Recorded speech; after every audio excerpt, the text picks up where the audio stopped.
নামাজের হুকুম আল্লাহ, নামাজ আল্লাহর পড়া লাগে না। রোজার হুকুম আল্লাহর, কিন্তু আল্লাহ রোজা রাখা লাগে।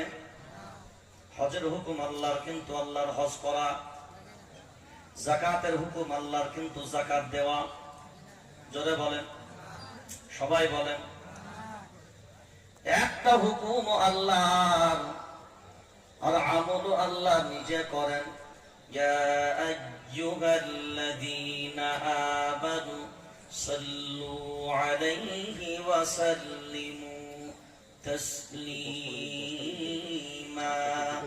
আল্লাহু আকবার বলেন। সব হুকুম আল্লাহর, কিন্তু আল্লাহ নিজে পালন করেন না। কিন্তু একটা হুকুম আল্লাহ নিজে করেছেন এবং আমলও নিজে করেন। সেটা কি? সেটা কি?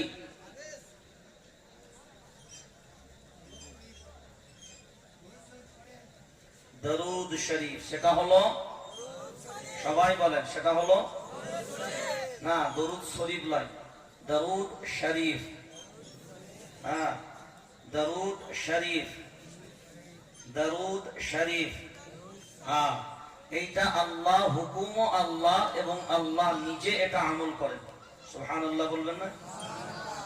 আল্লাহ নিজে হুকুমও করেছেন আর আমলও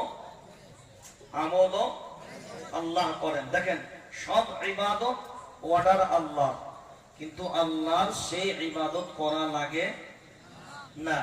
কিন্তু দরুদের হুকুম আল্লাহ এবং নিজে আল্লাহ দরুদের আমল করেন।